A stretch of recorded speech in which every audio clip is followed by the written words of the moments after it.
Tonight, tensions remain high at Syracuse City Hall as the Common Council moves in lockstep against Mayor Ben Walsh's budget revisions. Good evening, everyone. I'm Megan Coleman. Matt will be back tonight at 11. The mayor issued 45 vetoes to try to wrestle back some control on the city budget. Councilors are unanimously overriding all of them, meaning the city's operations will move forward under the Common Council's cuts. The I-Team's Connor White is here in studio tonight. Connor? Megan, in many ways, the disagreement over fiscal responsibility is overshadowed by a bitter and at times personal battle between Walsh's team and leaders of the Common Council. A battle that will carry through election season with some of the major players here looking to take over as the city's mayor.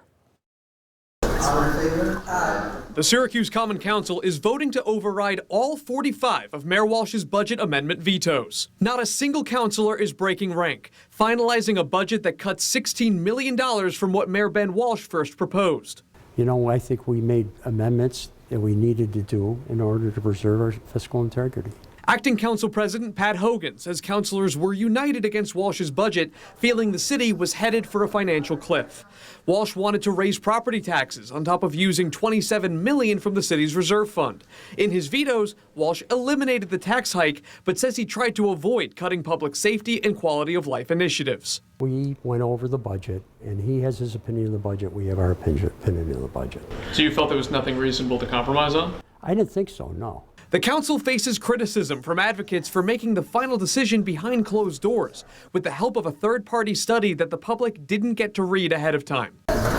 On Tuesday, councilors entered executive session and avoided discussing their override votes in public. In terms of the process, there was no difference from last year or the year before.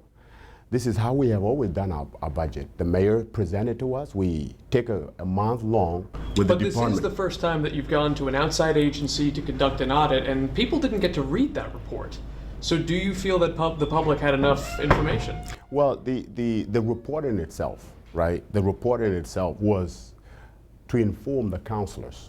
The day the council announced the amendments, the mayor hosted a fiery press conference with his department heads. Councilor Chilmajoke says it made it impossible to negotiate. Do you have any regret with the way that initial press conference was held? No, because I was communicating openly to the media, to my constituents, and I wish that Councilor Majuk and his colleagues had done the same. Mayor Walsh says the work now begins to determine what the cuts mean in terms of possible layoffs or service reductions. As I've said from the beginning, there will be cuts, there will be pain. Councilors Hogan and Majuk were the only ones to take questions from the press today. They're also the only ones running for Syracuse mayor.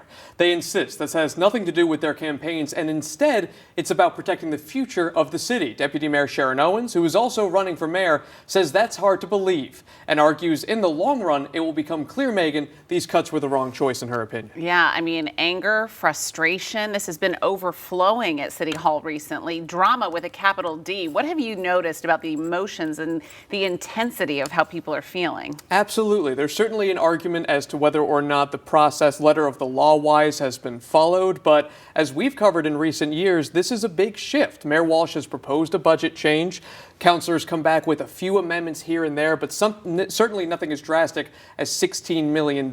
So a lot of personal barbs have been exchanged, but Mayor Walsh says for the time being, they're not exploring any legal action with respect to the open meetings law. Okay, people at home left to watch all of that drama unfolding. Connor, thanks for your continued reporting.